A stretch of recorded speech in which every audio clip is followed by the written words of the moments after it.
you're listening to Big Blend Radio's Lost Angel Travel Adventures show with Linda Ballou, travel writer and author, and your host, Lisa Smith. Welcome, everyone. Today, fall is coming up, and there's this beautiful area in Colorado, which is known as the San Juan Skyway. And that is what Linda is going to take us to. She's taking us on a Los Angeles travel adventure to the San Juans in Colorado. And if you've been there in the fall, I don't care what time of year, really. I don't know about winter. I haven't done that yet, but it is spectacular. So she's got a great article that you can read. You see all the photos too up on nationalparktraveling.com. The link is in the episode notes, as always, as are her links for her books, lostangeladventures.com and lindaballouauthor.com. So welcome back. How are you, Linda? I'm fabulous, Lisa. Great to be here. Ready for fall? Well, I sure am, because we just had a really nasty heat wave, and the San Juan Skyway is the perfect place to be in the fall. It's extremely dramatic there in the fall, golden grasses, but the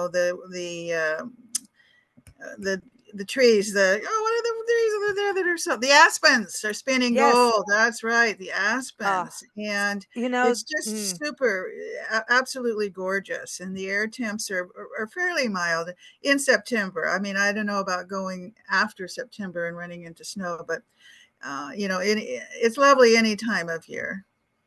The first time we went to Colorado was in the middle of September, exactly the time frame this is airing, right? And in recording. And I'd never seen anything, all these mountains like this other than in Africa. And I was like, whoa, this is incredible. And then we're going up on mountain passes and I'm like, what do you mean I'm driving this? I don't want to drive this. but the hiking and the fall colors, that was my first fall color experience in this country. It was amazing. Right.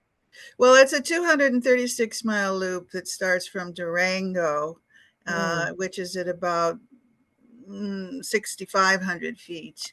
And then it loops up to the 14ers in Telluride is surrounded by the 14,000 peaks. So I want to start in Durango and end in Durango. But first, I want to share the train from Durango to Silverton that goes along the Animas River, because this is a trip. It was my first trip in the region, and it's a trip that anybody can enjoy. The train is a historic train, about 150-year-old steam train that goes 20 miles an hour up the canyon. But, you can really get close to the situation, the nature, and so on with the train. And it's a really good introduction to the region. So Durango itself is not a huge town, but it's a very colorful Western town, Victorian age buildings, very charming, and it's a great place to start this journey. So as I traveled, I went on to Mancos, which is just west of Durango after the train ride. And while on the train, I have to say one option on the train is to get off the train at Needles, and then you can hike in this region, and you can hike in an area where there are very few, if any, other hikers, because a lot of people don't know you can hop off the train and spend the afternoon there. I did. Like I say, I've been to this region several times because it's so gorgeous. So I've experienced it in different ways. And hiking in there is altitude. So I was weak as a kitten, but it was worth, doing. Really a lovely experience. So then you catch the train as it's coming back from Silverton and go back to Durango. So that's a good way to start your adventure. And then in Mancos, which is more kind of semi-arid, it's not the big mountain peaks. It's like plains and, with a rabbit bush, yellow rabbit bush. And like what's behind you in the picture. And I did a horseback riding opportunity there with a woman named Lynn, who had private land. And I checked, I updated my piece to make certain everybody was still happening. And not only is Lynn happening, she's expanded her business tremendously and is offering pack trips and stuff around the Mesa Verde region. And so that was really a lovely place to ride. One of the pieces that I did about Colorado was called Have Boots Will Travel. And at that point, I was doing horseback opportunities around the loop, around the Mm. San Juan Skyway.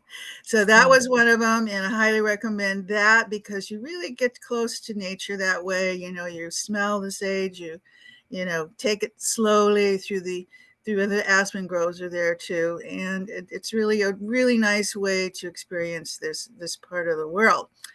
So the next stop on this loop is Mesa Verde.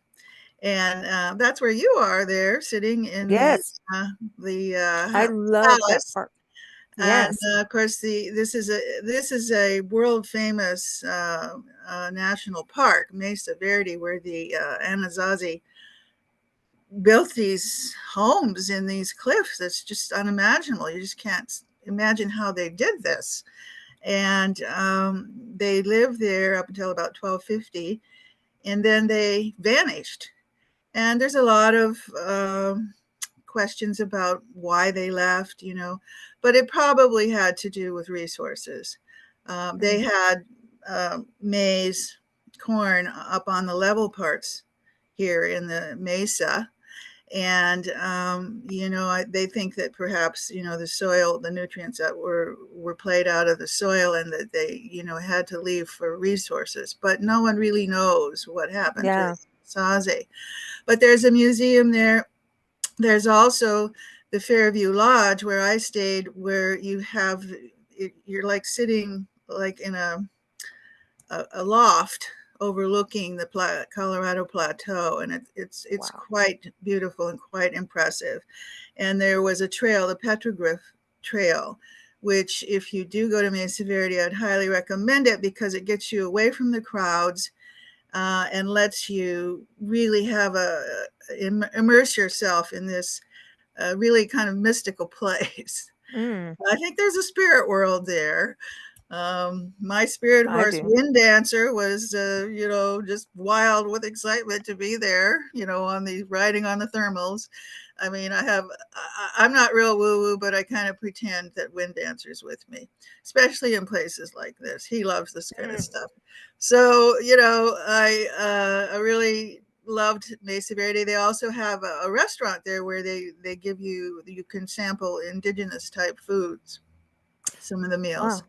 So that the Meta Cafe, I think they call it. So from that wonderful experience, you go through the Dallas Divide, and it's like Mm. where I am in my image behind me.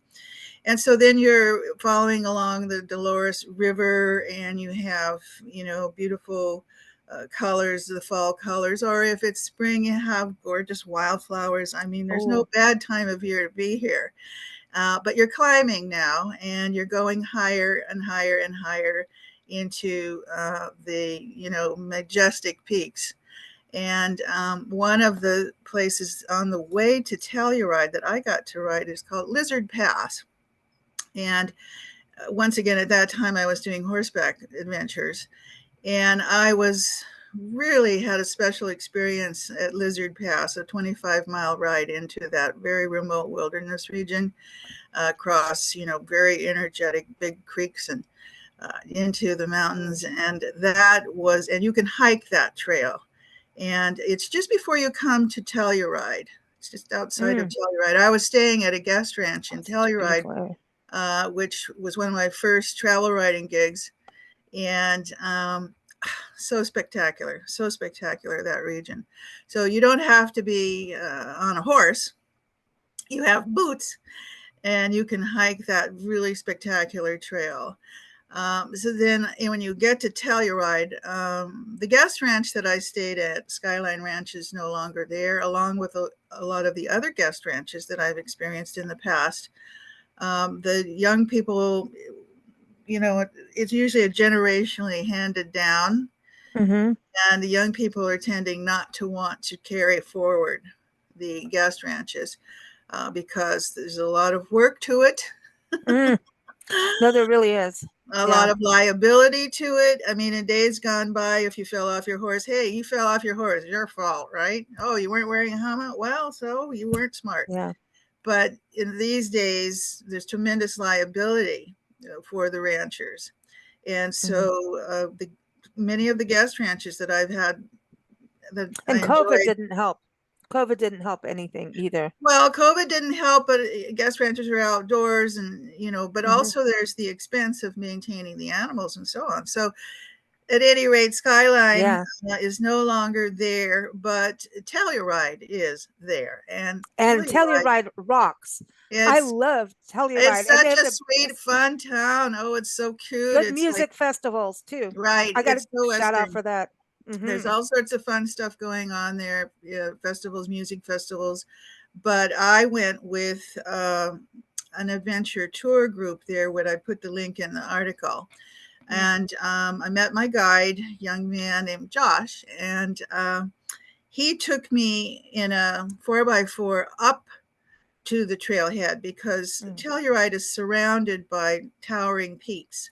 And mm, people come there who are peak baggers, that climb up the 14ers that are surrounding Telluride. Well, of course, I couldn't do that. That was mm. ridiculous. That wasn't wasn't something that I We could. want you alive, Linda. Yeah, it wasn't something I could even think about doing. But he took me up to the Hmm. side of the mountain to a trail that overlooks everything. A very comfortable, easy, flat trail that wraps around the north side of Telluride. So gorgeous. So I got to be up high and at eye level with the tall peaks, and be in that really majestic region in a way that was comfortable for me. And I really recommend that. And that company is still there. And Mm. that is really, really worth doing. And I think, an average person could do it, but you want to be aware of the altitude. And one Water. thing, Oh, well, yeah. drinking lots of water, but there was a doctor at Skyline when I was there, and that was where I first learned that I get altitude sickness at about 9,000 feet. And that's no fun. No. It's like a spike in the head for headache. And everything tastes like aluminum foil. It's really no fun. And he said I take a half a tab of a drug called Diamox the first night that I'm in altitude, and it allows me to sleep. Yeah, altitude also robs you of your sleep the Mm, first night or two.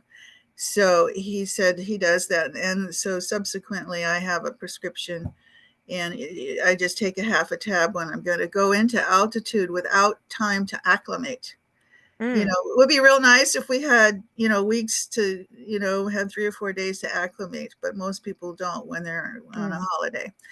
So anyway, then I stayed in the town of Telluride. So lovely. It's just fun. It's very small. It's very a Victorian age feel, and a lot of young people there. Either they're pig baggers, or in the winter they're black diamond skiers. So, I went to Breckenridge, which is over in the Front Range west of Denver, where is a big ski resort. mhm. And that Beautiful region, too. that region is beautiful too, but I think Telluride is so special because it's smaller and more intimate, and it's just a walking town. And there's another gorgeous walk there along a river that now Mm, you're at the lower elevation, and I could do that one by myself. And that was a really special experience for me, because then I was walking in the rust colored meadows and mm, by an energetic river, and in the brisk clean air, and really invigorating. So mm. and then Bridal Veil Falls is in that Oh, region, yeah. another special stop. Yeah. And it's also easy to get to. So what I love about this, because it's all very accessible and it's not crowded. So, and there's the Tomboy mine there, which I didn't go, but that's a tourist attraction. This whole area was a mining region, and you Mm, can go up there, and they have jeep tours up to the Tomboy mine. So then you carry on and go even higher, mhm, higher, higher, higher into the elevations. That's why they call it the Skyway, mhm. because For a each good reason. trip you get higher. So now I was moving towards Ouray, but just outside of Ouray is a place called Orvis Hot Springs. Mm-hmm. Now, by that time, I was ready to, sit in some thermal hot springs and chill. Well, this particular hot springs is clothing optional, so it's not for everyone. But I have to say, it's absolutely fabulous. They have, like, 10 different pools from scalding to Wow. melting, and some people were wearing suits. I was, just because I felt better that way. But, there were plenty of people who weren't. So that's up to you if you want to experience that. But if you go into Ouray, which they call the Switzerland of America, because it's a tiny little town It's so surrounded. charming. It's surrounded in these peaks, and there is a hot springs there that is family oriented, where Mm. where the screamers are. What blows my mind about these hot springs, it's hard to imagine, but Ouray, the first time I ever heard about it was, when we had our magazine Southwest Blend, and we were covering it, talking to them and everything, and it was about the ice pickers. They would climb Right, those mountains on ice. And I'm right. looking at these people going, you're insane. I appreciate this. I love looking at the pictures, but heck Yeah. no, right? Well, And so when we went to Ouray, it was by total fluke. We were coming from the uh, uh, Gunnison, Gunnison, yeah, Black Canyon Gunnison, of which I Gunnison, yeah. wanted to see. Did Oh man, talk about getting like vertigo on the edge. Like Yeah, that was spectacular.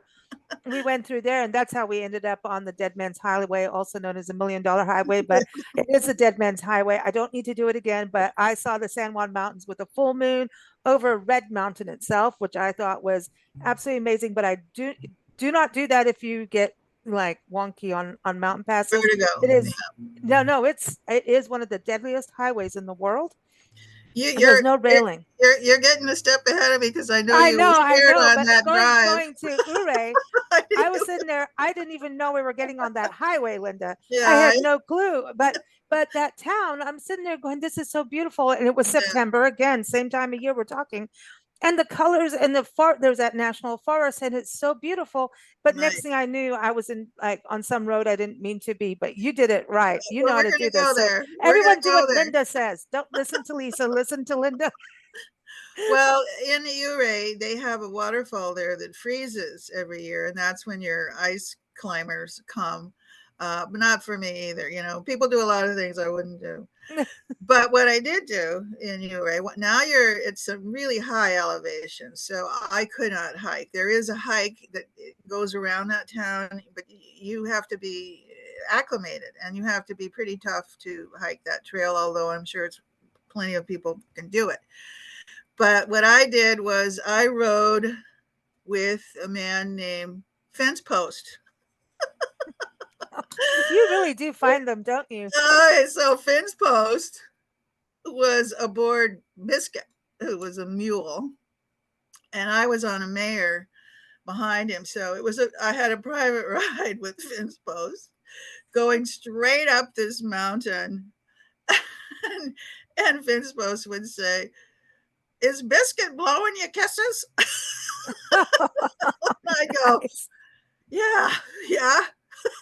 He said, "Well, That's good. funny. That means we're making good time," or something like that. So he was a real character, and we got to the top of this mountain eventually.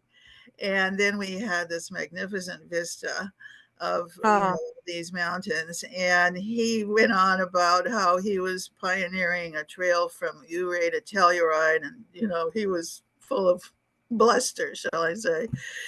Anyway, it was fun riding with Fence Post. And then once we were on top of this kind of mesa, then we circled around and went down in through some aspen groves. And it was just mm. a delightful ride. Now, Fence Post is no longer there, Oh, although he'll always remain a memorable character for me.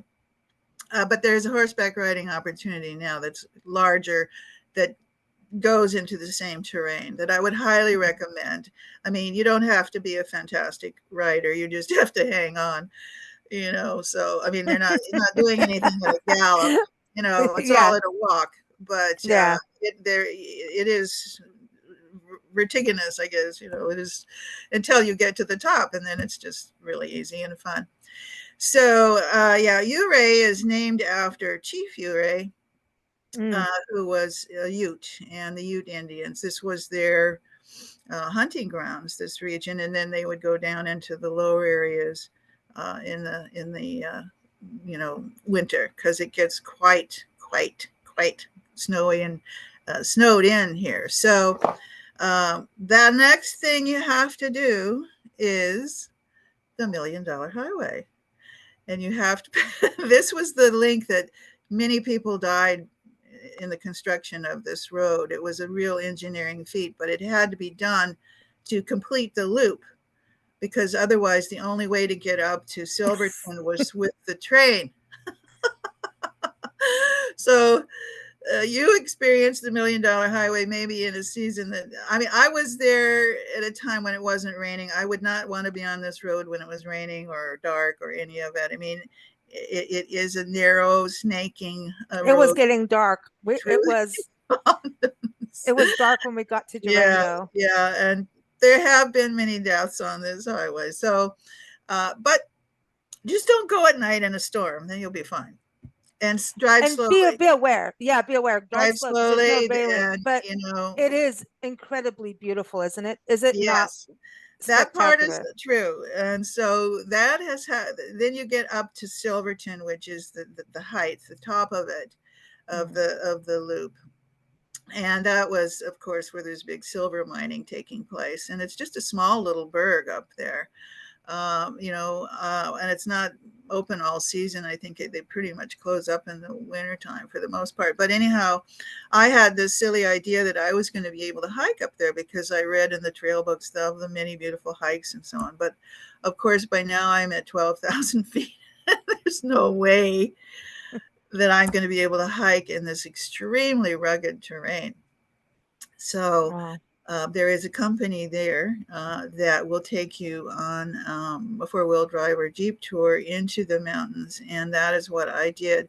And it was so worth it and so wonderful because it really, now you just are so out there, you can't hardly believe it. And, he chugs over these dirt roads and you're bouncing around. He took me up to a glacier lake, and Wow. I was able to get out, and I was the only one there. And Wow. and the hike around the lake where there were like lichens, different kinds of plants Oh, I because it's love in a that. glacier. It's in a glacier area, so very dramatic, very worthwhile. Mm. And then and so I stayed in a little Victorian age hotel there, and just sweet, and headed back towards Durango and looped down. I did stop at a hot springs there that is just outside of Durango, maybe about 12 miles, but I'm not sure that it's still happening. So I'm not going to necessarily recommend it. Mm. But I think, I want people to keep an eye out for it because it was a nice stop after being in the high country to relax, totally relax before getting on Mm. a plane and going home. It's So beautiful out there. it's, I really think if you if folks, I know it's right there at the season now, but if you can get out there like now, do it or plan for it next year, spring, summer, yeah, but it's yeah. gorgeous. But are you gonna read? Are you gonna read from Yes, that's Lost what I was going to Angel? say. At this point, I want to just read a little bit out of my book that's in one of the stories that's in my Lost Angel Walkabout. This is one Yes. of my favorite stories. This is what I'm getting on the Silverton train, the Durango to Silverton Oh, train. A silver-haired woman standing beside me shared my exultation as we snaked along the narrow ravine sheathed in blue-green spruce. She giggled like a squirrel girl as she hung her head in the wind, sniffing the crisp breeze like a happy puppy dog. I think I must have been an engineer in a past life, I said, leaning out of the gondola to face the world head on. My parents took me on this trip when I was 5, she said, smiling all over herself. This is my first time back. We got to Silverton, and we hopped back on the train. I found the still beaming silver-haired lady who told me her name was Sarah. We were both eager to get on the downhill glide back to Durango. Sarah mirrored my awe over the ever shifting patterns of Mother Nature's handiwork. It's more vibrant than I remembered, she said, blinking back tears. She told me that since her trip as a child through this canyon, her eyesight had grown progressively worse, until at 64 she was nearly blind. 6 months ago, she had undergone laser surgery, and this trip was to celebrate the success of her operation. All of her life, she held on to the visual memory of the ride up this canyon in her slowly darkening world. And today, she was seeing it again with new eyes. The joy of sharing the day with someone who appreciated beauty before us fully as much as I did meant much more than any souvenir I could buy. I was thrilled to discover another haploid, someone like myself, totally engaged in the state of exploration, in just seeing. Marcel Proust once said, "The real voyage is not traveling to distant lands, but in seeing the world with new eyes." Oh, I agree. I agree. It's beautiful, isn't it?